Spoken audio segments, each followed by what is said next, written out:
Hello అండి, నేను మీ శ్యామల. ఈరోజు మన యుక్తి కిచెన్లో టుడే రెసిపీ వచ్చేసి తోటకూర. తోటకూరని టేస్టీగా ఎలా వండుకోవాలో ఇవాళ వీడియోలో చూసేద్దాం. నేను ఇక్కడ 2 కట్టల వరకు తోటకూరని తీసుకొని ఇలా సన్నగా తరుక్కొని 2 సార్లు వాటర్లో వేసుకొని కడిగి తీసుకున్నానండి. ఇప్పుడు ఈ తోటకూరని ఇలాంటి ఒక మందపాటి గంజిని తీసుకొని అందులోకి వేసేసుకోండి. మనం తోటకూరని ఎందులో అయితే ఉడికించుకోవాలనుకుంటామో అందులో వేసేసుకోండి. ఇలా గంజులోకి మొత్తం తోటకూరని యాడ్ చేసుకోండి. ఈ విధంగా తోటకూర మొత్తాన్ని యాడ్ చేసిన తర్వాత మీ స్పైసీనెస్కి తగ్గట్టుగా గ్రీన్ చిల్లీస్ని వేసుకోండి. నేను ఇక్కడ 7-8 యాడ్ చేశానండి. అలాగే ఉల్లిపాయ ముక్కలు కొద్దిగా యాడ్ చేసుకోండి. మీడియం సైజు తీసుకున్నాను.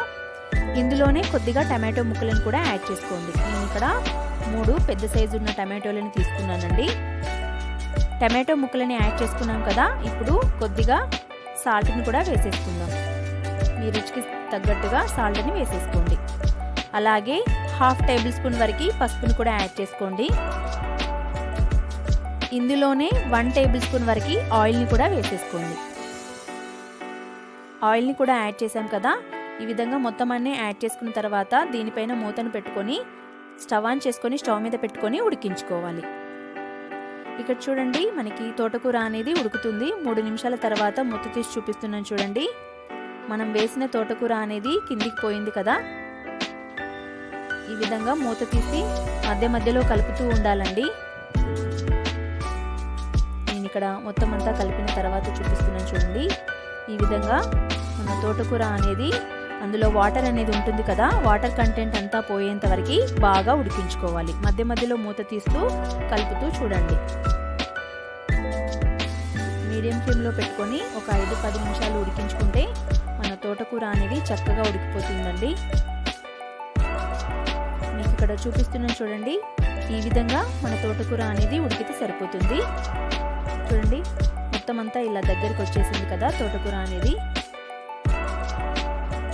ఇలా ఉడికించుకుంటే సరిపోతుంది. ఇప్పుడు స్టవ్ ఆఫ్ చేసేసుకొని ఇప్పుడు మనం ఇలా పప్పు దువ్వ ఉంటుంది కదా, దాంతో తోటకూరని బాగా రుద్దుకోవాలి. నేను ఇక్కడ రుద్దిన తర్వాత చూపిస్తున్నాను చూడండి. ఈ విధంగా మెత్తగా రుద్దుకుంటే సరిపోతుంది.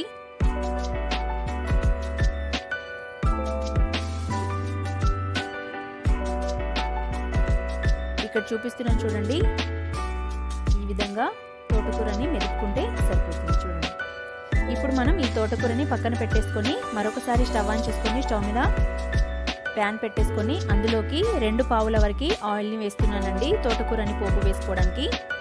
ఆయిల్ హీట్ అయిన తర్వాత 1 టేబుల్ స్పూన్ జీలకర్ర, 1 టేబుల్ స్పూన్ ఆవాలను వేసుకొని బాగా వేగనివ్వండి. ఇందులోనే 2-3 ఎండుమిర్చిని కూడా వేసుకొని కలర్ చేంజ్ అయ్యేంత వరకు వేగనివ్వండి.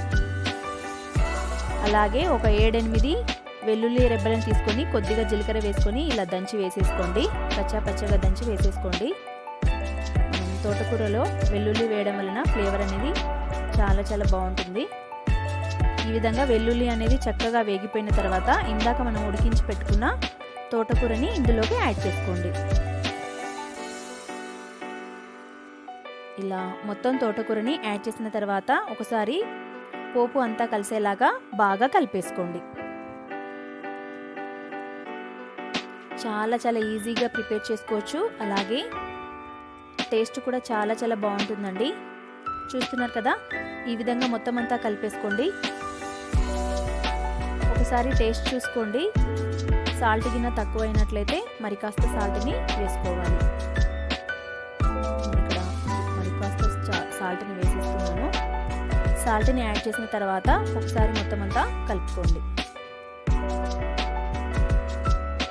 ఈ విధంగా కలుపుకొని ఒకసారి మూత పెట్టేసుకొని ఒక 2 నిమిషాల పాటు అలాగే వదిలేయండి. 2 నిమిషాల తర్వాత మూత తీసి చూపిస్తున్నాను చూడండి. మన టేస్టీ తోటకూర కర్రీ అనేది రెడీ అయిపోయింది చూడండి. పిల్లలు కూడా చాలా ఈజీగా తినేయచ్చండి. చూసారు కదండి ఇవాల్టి రెసిపీ తోటకూర కర్రీని ఎలా వండుకోవాలో.